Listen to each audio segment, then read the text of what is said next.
السلام عليكم ورحمة الله وبركاته. ازي حضراتكم عاملين ايه؟ يا رب تكونوا بخير. معاكم المهندس مصطفى بكر في يوم جديد بزراعة جديدة من مشاتل الحياة.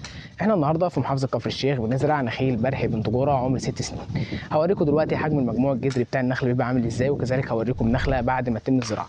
ديت نخلة دلوقتي احنا خلصنا خلاص الزراعة بتاعتها وبنعمل الجورة اهيت. بسم الله ما شاء الله، مكونة مجموع خضري كويس. الفسائل اللي جنبها مطلعة فسائل بسم الله ما شاء الله ما لا يقل عن 6 فسائل جنبها. حجم الخشب فيها طبعا بيبقى مكونه في متوسط من 50 ل 60 سم خشب زي ما حضراتكم شايفين في قلب الفيديو كده. وطبعا بنحفر الجوره ونحط في قلبها رمل مع كبريت زراعي عشان نحافظ على جذر النخله من فطريات او حاجه. ودلوقتي هنتنقل اوريكم حجم المجموع الجذري بيبقى شكله عامل ازاي. زي ما حضراتكم شايفين ده حجم المجموع الجذري بتاع البنت جورة عمر 6 سنين، مكونه مجموع جذري قوي مليف، ده يؤهلها اللي هي تتزرع في اي وقت في السنه. ربنا يبارك لصاحب الزراعه. كذلك المجموع الخشبي زي ما احنا عارفين حجم المجموع الخشبي ده بيبقى في متوسط من 50 ل 60 سم.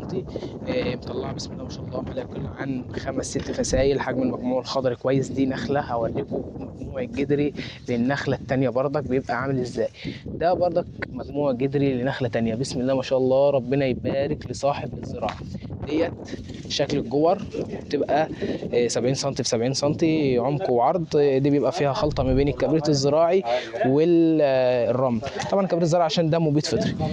دي كانت زراعتنا النهارده من محافظه كفر الشيخ. لو عايزين تعرفوا اسعار النخيل الموجوده عندنا في المشتل يا ريت تكلمونا على الارقام الموضحه على الشاشه. كان معكم المهندس مصطفى بكر من مشاتل الحياه، والسلام عليكم ورحمه الله وبركاته.